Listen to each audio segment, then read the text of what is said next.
So they always say to write the introduction after you've written the content. And so I'm recording this video after I've recorded the solution to, like, I scrambled one of these. I forget which one, doesn't matter.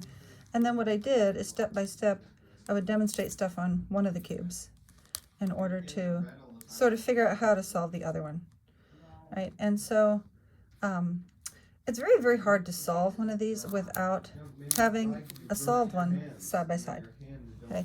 Because you want to figure out what the action of each routine is, okay? So clearly, okay, it's a 5 by 5, and the reason I'm using the 5 by 5 is that you can basically generalize to the 4 by 4, but I'm also assuming that if you're watching this, you're either me or you already know how to solve the 3 by 3 and the 2 by 2, okay?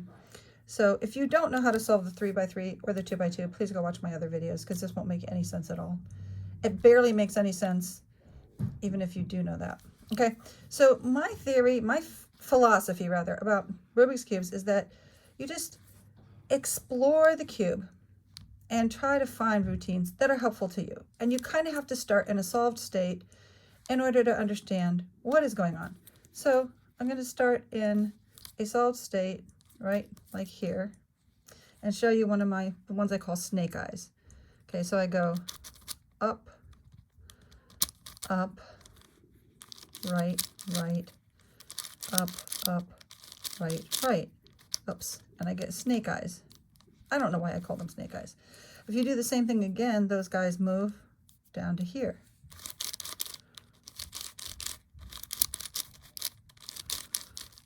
And so I just pick little routines that are easy,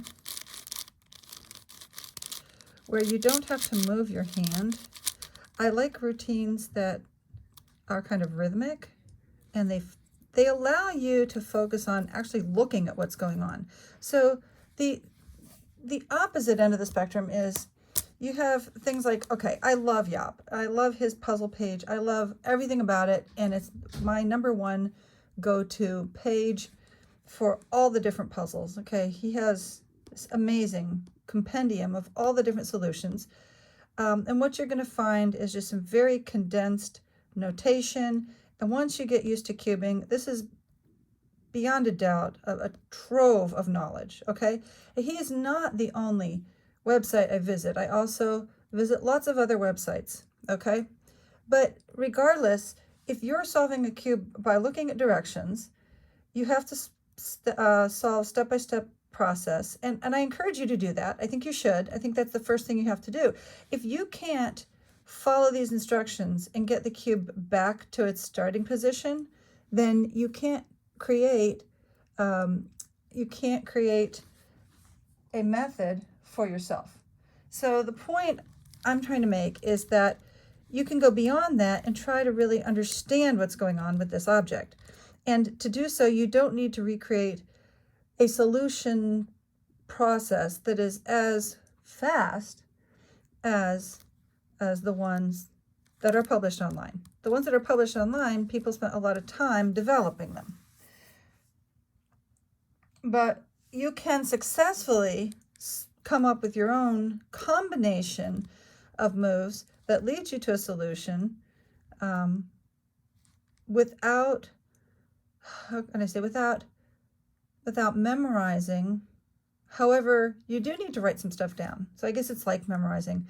But I want to reduce the complexity in the memory space and increase the complexity in the time space. So have fewer routines that are simpler rather than a whole bunch of routines that are complicated, okay? And in doing so, get to the heart of this and understand the mathematics of this object a little bit better.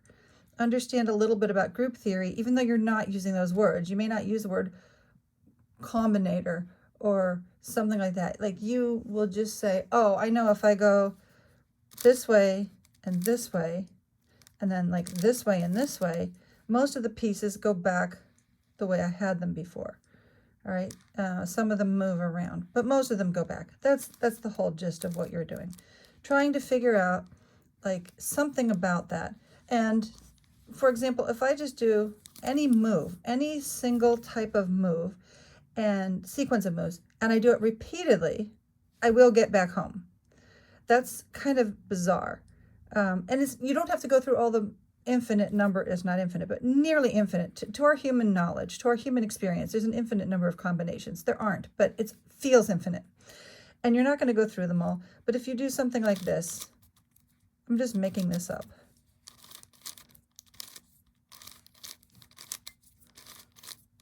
I don't even know what I'm doing here, but eventually I will get back. It may take me a long time. I hope not, because I don't want this video to take a long time. I just want to prove a point.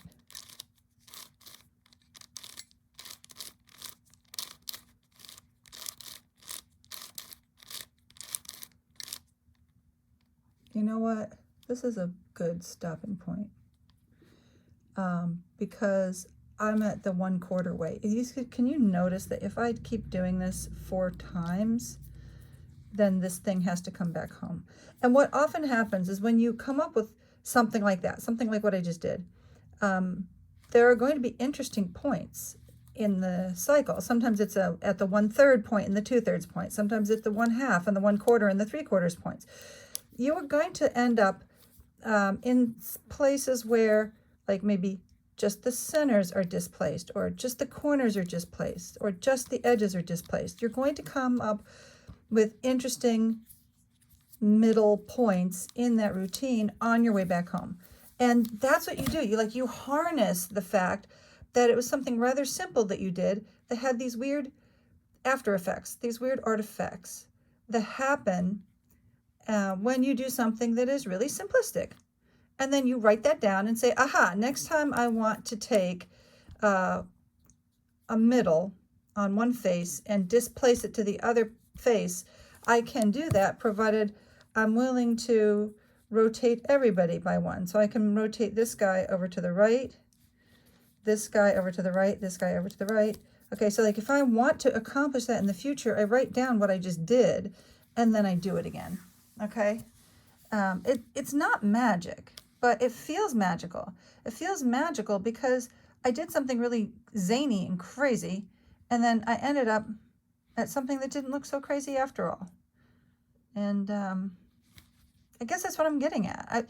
It's the exploration. It's the thing I want to do is mess around with it in a sort of a way where I'm exploring, and at the same time, I do have some knowledge of this toy. I have enough knowledge that I know that I can get it back into its home state. And if I get confused, I may have to go to a solved one of these and play with it again.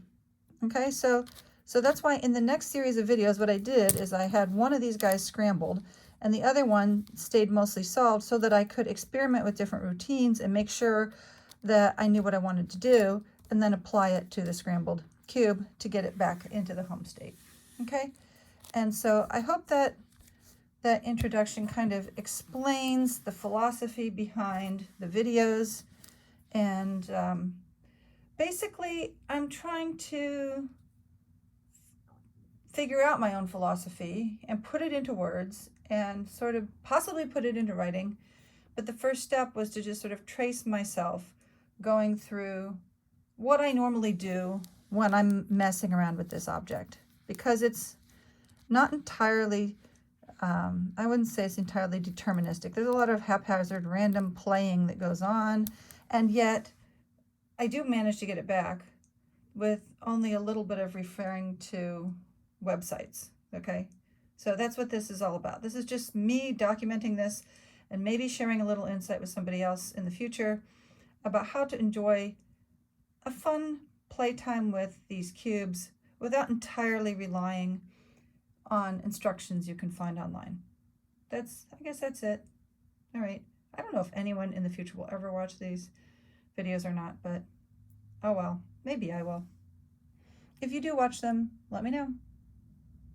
So just kind of as a little bit of, I guess, explanation, I'm going to try to find a better way to explain all this, but this set of recordings is just going to be my first attempt at doing that.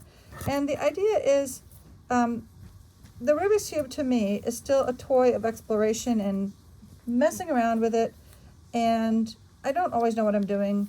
I have enough of an idea. Give me a piece of paper, write down what I'm discovering, and I'll just recreate what I've done before. But in the very end game, I'm not very efficient. And so even though I can do it myself, it's kind of a pain. And when I get to the tail end, I go ahead and look up instructions online. Okay, I do that. And I'm not really apologetic for that. And part of the reason is I want the Rubik's Cube to be fun and intuitive. And at some point, if it ceases to be intuitive, then I think it's okay to just look up the last moves, because otherwise you just have to write a whole bunch of stuff down and follow it. And if that's fun for you, great. If it's not fun for you, great. Do it. Whatever makes you happy, do it. Just have fun with it. And it's often the case that the most complex thing you need to do is like your very last step, and you just have to decide which way you're going to do it. The moves that I kind of canonize are ones that are going to be like things that feel nice in my hand. They have to be nice, repetitive, only evolving a couple faces at a time. Really something that I want to be able to look at the cube while I'm turning it, okay? And that and to not have both clockwise and counterclockwise moves in the same routine, and to not have things like where you have to turn the back and then turn the front and the down, and like, no, I don't want that. And at the very tail end, you have to do a trade-off. Either you have to have like a whole bunch of simple moves end to end so that it's obnoxiously long, or you give up and you just go for a more complex move and you just have to bite the bullet and learn how to do that. And if it's just one thing at the end, I mean, I know how to do that, but it's a whole different skill. It's a whole different skill to look at these instructions that you will find on people's websites online, like to use these instructions, or even to use instructions from Yap's page, okay? To be able to follow these instructions is kind of like playing piano by reading sheet music, right? You have to be able to do something with your hands while not looking at your hands, while looking at something else. And that's a different kind of technique. It's a different kind of skill required than the kind of skills where you're actually looking, observing, and thinking about what you're seeing. So there's a whole different world of Rubik's Cube solving to follow someone else's instructions, which requires skill and technique, but it's a whole different world to try to understand what you're doing and actually be able to watch the pieces coming together. They're two different kinds of skills, and it's wise to have a competence in both areas if you're going to be a cube enthusiast.